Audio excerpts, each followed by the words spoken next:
Break के बाद news bulletin में फिर से आपका स्वागत है।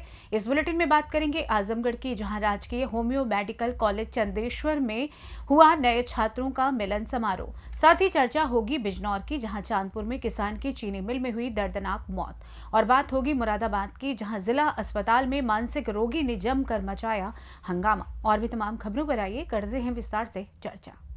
आजमगढ़ राजकीय होम्योपैथिक मेडिकल कॉलेज चंदेश्वर में नए सत्र के आए बच्चों के स्वागत में पुराने बच्चों द्वारा जोरदार मिलन समारोह कार्यक्रम कॉलेज रामगढ़ में फूलमाला व अन्य सजावट के द्वारा किया गया, जिसमें तमाम शिक्षक शिक्षिकाएं व बच्चों ने भाग लिया। कार्यक्रम का शुभारंभ होम्योपैथिक के जनक डॉक्टर सैमुअल जी की प्रतिमा, मेडिकल व कॉलेज के संस्थापक पंडित चंद्रबली ब्रह्मचारी के प्रतिमा पर पुष्प अर्पित कर शुरुआत की गई। इस मौके पर तमाम नए पुराने बच्चों का मिलान कराया गया और आपसी परिचय भी कराया गया।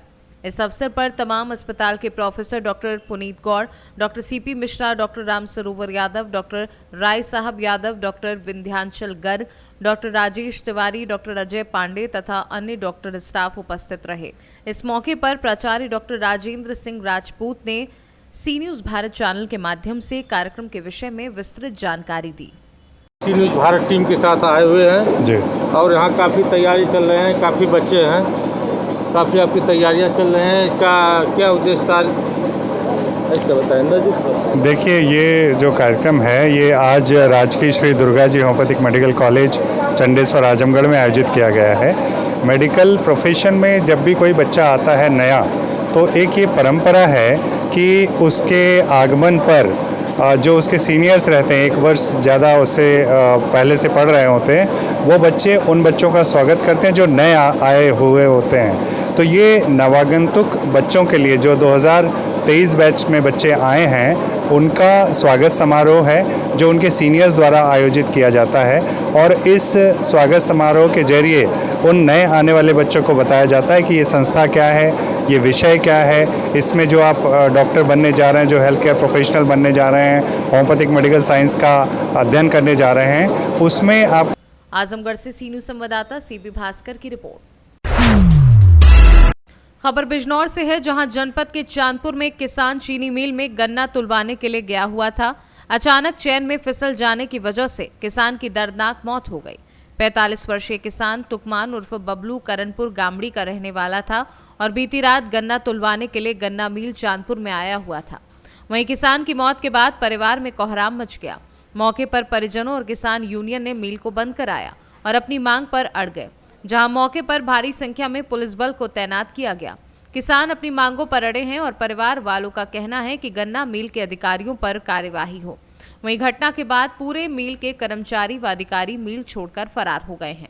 क्या नाम है आपका? मेरा नाम चौधरी सत्यवीर सिंह, जिलाध्यक्ष हूँ भारतीय किसान यूनियन। आज बिजनौर की चांदपुर मिल में आप बैठे हैं, एक हादसा हो गया है, क्या मामला एक किसान गन्ना डालने के लिए आया जी और मिल की लापरवाही से वो चैन में चला गया जी और इन्होंने साख से छुपाने के लिए वो चैन चलती रही लगभग 4-5 घंटे मिल और बाद में भी चली। जी इन्होंने पूरा उसको साख से छुपाने के लिए मतलब उसे ना तो बंद करा और ना अपने आप यहाँ से और निकल गए यहाँ से। और एक डुप्लीकेट कोई बालियान है, उन्हें डुप्लीकेट पर्ची निकाल कर और ट्रैक्टर और बाहर निकलवाने का काम करा। तो भाई किसानों का इस तरीके से मान लो जो पीड़न कर रहे हैं ज़बरदस्ती के कि भाई या तो चैन रुक जाती, वो रुक जाती तो कम से कम कुछ हमारा साख से मिलता उसका। जी अब उसको भी छुपाने का काम कर लिया इन्होंने। अब क्या कहना है आपका, क्या मांग है?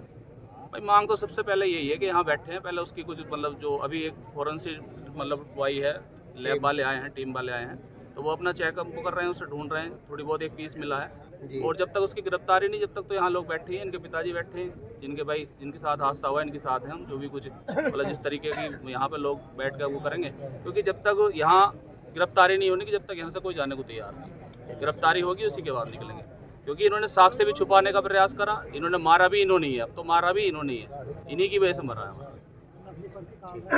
आप एक किसान है, आपके बेटे हादसे में मौत हो गई, गन्ना मिल चांदपुर है, आप यहाँ हैं, क्या कहना है आप? कहना ये है जी, वैसे तो बात बहुत सारी, मैं थोड़ी सी कहना चाह रहा हूँ। भाई इन्होंने जिस तरह से हादसा हुआ वैसे भी हो सकता था, लेकिन इन्होंने छुपाया क्यों रहे हैं, क्यों छुपाया? हम लोग 5 घंटे खाद में लैट्रिन में ढूंढते फिरे हैं जी। इन लोगों को पता था, इन्होंने डुप्लीकेट पर्ची बनाकर निकाल दिया। हमारे भतीजे ने कहा निकाल ट्रैक्टर, उन्होंने कितने मेरे बाप ने आने निकाल लेगा। तो इन्हें पता सबको हरामखोरों को, ये बात छुपा रहे हैं। तो अब क्या कार्रवाई चाहते हैं? हम कार्रवाई चाहते हैं, सबसे पहले तो हम अपने लौंडे लिहाज चाह रहे हैं, दूसरी बस और कुछ नहीं। बिजनौर से सी न्यूज संवाददाता सलीम हाशमी की रिपोर्ट। ग्राम पंचायत कोठी एवं नगर परिषद नहर के निकट कॉलोनाइजर रेवा ड्रीम कॉलोनी खसरा नंबर 4 एक रकबा 0.9650 हेक्टेयर एवं खसरा क्रमांक 415 रकबा 0.4050 कुल रकबा 1.3700 हेक्टेयर भूमि पर आवासीय कॉलोनी को नियमों के विरुद्ध हस्तांतरित की जाने की तैयारी एनकेन प्रक्रियन तरीके से की जाने की तैयारी जिम्मेदारों द्वारा की जा रही है। समाजसेवी प्रभाकर केरहालकर ने कहा कि ओंकारेश्वर आने वाले श्रद्धालुओं के लिए पार्किंग व विकास कार्यों के लिए 1 इंच जगह भी नहीं बचेगी। यहाँ कॉलोनाइजरों द्वारा उपभोक्ताओं से छल कपट कर लेन देन कर दलदली जमीन पर भी कॉलोनियां बेरोक टोक काटी जा रही हैं। प्रशासन मुक्त दर्शक बना हुआ है। ओंकारेश्वर में पिछले 3 वर्षों से यात्रियों की आवक लगातार बढ़ रही है। 2028 में सिंहस्थ महापर्व आने वाला है। ऐसे में नगर परिषद क्षेत्र ओंकारेश्वर और कोठी ग्राम पंचायत में अवैध कॉलोनियाँ कॉलोनाइजर द्वारा काटी जा रही है। इससे दोनों संस्थाओं को राजस्व की किसी भी तरह कोई आय नहीं हो रही है और मनमाने ढंग से कॉलोनाइजरों द्वारा नहर की दलदली और शासकीय भूमि में प्लाट काट दिए गए हैं, जिससे जो प्लाट लेंगे उनको भी आगे चल के नुकसान उठाना पड़ेगा। इस वर्ष से जिला प्रशासन और संबंधित अधिकारी तथा नगर पंचायत अधिकारी मौन बैठे हुए हैं। विचित्र स्थिति है। हम जिस कॉलोनी में अभी खड़े हैं, हमने दलदली ज़मीन देखी है। कौन सी कॉलोनी है और क्या है पूरा मामला? ओंकारेश्वर में ये रेवा ड्रीम्स कॉलोनी बनाई गई है। इसके जो कॉलोनी निर्माता है, इन्होंने भी पहले भी कई विवादित ज़मीनों पर कॉलोनियाँ काटी है। एनजीटी की ज़मीन पर भी इन्होंने कॉलोनी काट के प्लाट बेच दिए हैं। इस मामले को लेकर कई सत्ता पक्ष के नेता भी इसमें इन्वॉल्व हैं। यदि सत्ता पक्ष के लोगों यदि भी इन्वॉल्व में है। खंडवा से सी न्यूज संवाददाता ललित दुबे की रिपोर्ट। मुरादाबाद में जिला अस्पताल के अंदर इलाज के लिए लाए गए मानसिक रोगी ने जमकर उत्पात मचाया। साथ में आए परिजनों ने रोगी को रोकने की कोशिश की तो उनके ऊपर ही हमला करने लगा। साथ ही परिजनों ने मानसिक रोगी को काबू में करने के लिए जिला अस्पताल के अंदर की मानसिक रोगी की जमकर पिटाई की एवं रस्सियों से बांधकर काबू किया। मानसिक रोगी के अस्पताल में उत्पात मचाने की वीडियो सोशल मीडिया पर वायरल हो गई। इस हंगामे के दौरान अस्पताल में अफरा तफरी का माहौल हो गया। जिला अस्पताल की सीएमएस डॉक्टर संगीता गुप्ता ने इस वीडियो की पुष्टि करते हुए कहा कि एक मरीज बीती 2 तारीख को अस्पताल आया था। इमरजेंसी डॉक्टर ने मरीज को इंजेक्शन लगाया था। मरीज मारपीट कर रहा था। उसके बाद मरीज को बरेली के लिए रेफर कर दिया। मरीज के तीमारदार उसे रस्सी से बांधकर लाए थे। मैम, अस्पताल की जिला अस्पताल की कुछ वीडियो जो है वो सोशल मीडिया पर भी सामने आई है, जिसमें किसी युवक को जो है पीटते हुए कुछ लोग दिखाई दे रहे हैं। क्या पूरा मामला है? ये जो ईएमओ उस दिन दिनांक 2/3/24 को शाम 6:05 पर डॉक्टर जुनैद ईएमओ की ड्यूटी कर रहे थे।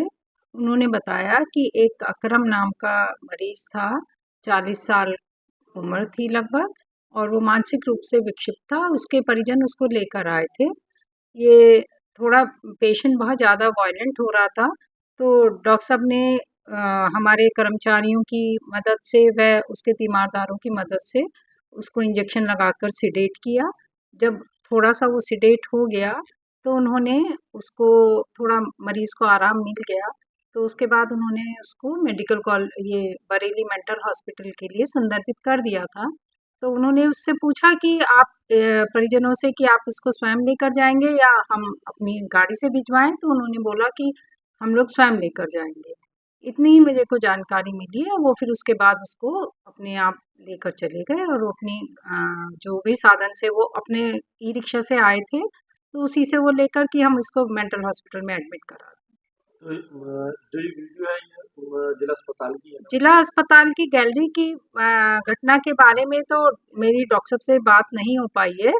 जो डॉक्टर साहब हो सकता है किसी काम में व्यस्त हों, वहाँ मेडिको लीगल वगैरह काफ़ी आते रहते हैं, जब उनके पास ले गए होंगे वो पेशेंट को, तो उन्होंने उसको पूरा अटेंड किया और इंजेक्शन लगा के उसको काम डाउन कर दिया। मुरादाबाद से सीनू संवाददाता दानवीर सिंह की रिपोर्ट। आज विश्व हिंदू परिषद केंद्रीय नेतृत्व के आह्वान पर अनुसूचित जाति के गणमान्य बंधु पश्चिम बंगाल में हो रहे अनुसूचित जाति के महिलाओं और बच्चों पर उत्पीड़न को लेकर राष्ट्रपति के नाम ज्ञापन दिया तथा विश्व हिंदू परिषद के महानगर मंत्री अनुज ने बताया कि दिन प्रतिदिन बंगाल में हो रही भयावह स्थिति विचारणीय है, निंदनीय है। बंगाल सरकार को तुरंत बर्खास्त कर राष्ट्रपति शासन लगाना चाहिए। आपका नाम और आज किस संबंध में जो है प्रदर्शन? अनुज, महानगर मंत्री, विश्व हिंदू परिषद सहारनपुर महानगर। आज अखिल भारतीय खट्टिक महासभा के नेतृत्व में विश्व हिंदू परिषद सहारनपुर द्वारा जिलाधिकारी के माध्यम से राष्ट्रपति जी को ज्ञापन सौंपा गया। इसमें मांग की गई है कि पश्चिम बंगाल जो सरकार है ममता बनर्जी की, इसको तुरंत बर्खास्त कर वहाँ पर राष्ट्रपति शासन लगा जाए, क्योंकि 45 दिन पूर्व परिवर्तन निदेशालय की गाड़ी पर जो हमला हुआ है, जो उनकी टीम पर हमला हुआ है, वह बहुत निंदनीय है। एक लोकतांत्रिक और जो महिलाओं का उत्पीड़न हो रहा है उसका विश्व हिंदू परिषद घोर निंदा करता है और राष्ट्रीय महिला आयोग, राष्ट्रीय मानवाधिकार आयोग, राष्ट्रीय अनुसूचित आयोग जो जाति आयोग है, इन्होंने जो इसमें दखल दी है, विश्व हिंदू परिषद का स्वागत करता है और विश्व हिंदू परिषद पूर्ण रूप से राष्ट्रीय महिला आयोग के साथ है। और हम निवेदन करना चाहते हैं राष्ट्रपति जी से कि ऐसी सरकार को तुरंत बर्खास्त कर और जो वहाँ की महिलाएं हैं उनको इन कैमरा बोलने की इजाज़त दी जाए, क्योंकि वहाँ पर महिलाओं के साथ और बच्चों के साथ इतना उत्पीड़न बर्दाश्त नहीं किया जाएगा। सहारनपुर से सीनू संवाददाता आशीष शर्मा की रिपोर्ट। फिलहाल न्यूज बुलेटिन में बस इतना ही। देश दुनिया की तमाम खबरों की जानकारी के लिए बने रहें सी न्यूज़ भारत के साथ। हर खबर आपके साथ, आपके हाथ।